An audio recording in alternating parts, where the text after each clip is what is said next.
I hated the Universal Church. I started hearing many things like the church steals, and I began repeating that.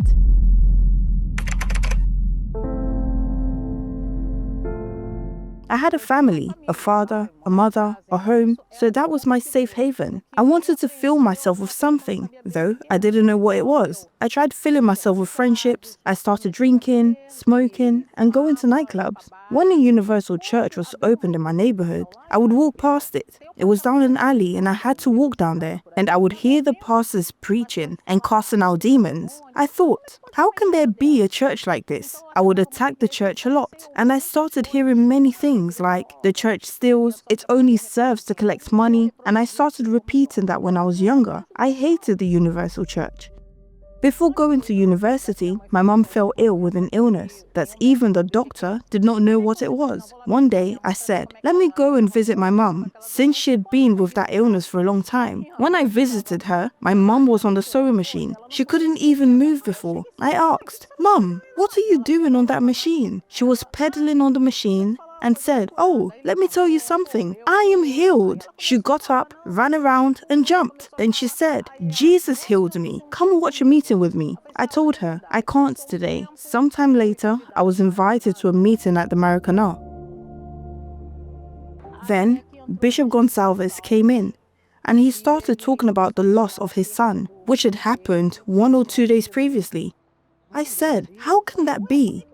He lost his son and is here. He's not sad.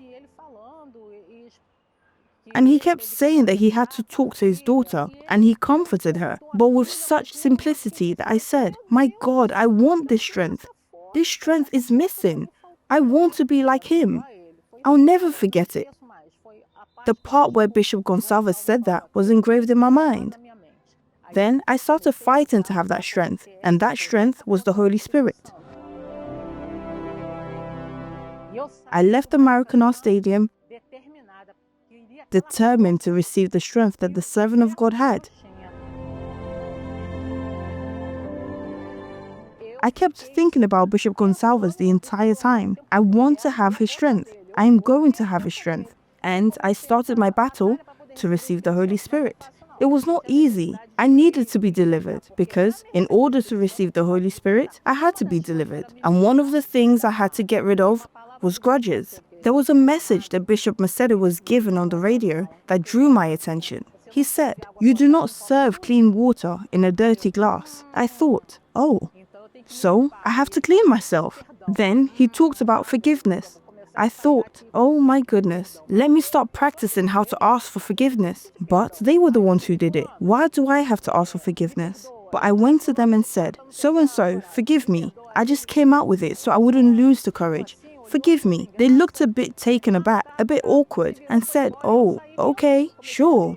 Then they turned and walked off, and I just laughed. I started laughing. I'd been so nervous, but it was like something heavy, like 10 kilos had been lifted off my shoulders.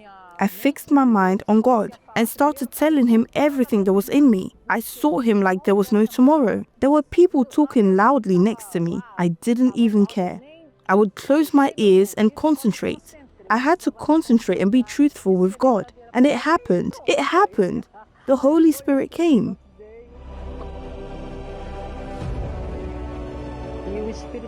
The Holy Spirit was a direct connection with God. It was the connection I needed, even to solve and overcome the problems I would face. And they did come. In 2008, I was first diagnosed with cancer. I didn't expect it. It was thyroid cancer. I overcame it. I went home really quickly. It was removed and that was it. And the connection I have with God, the Holy Spirit, which is my connecting cable, gave me strength. And gives me strength and the certainty to this day that problems comes so that we may have the strength to overcome.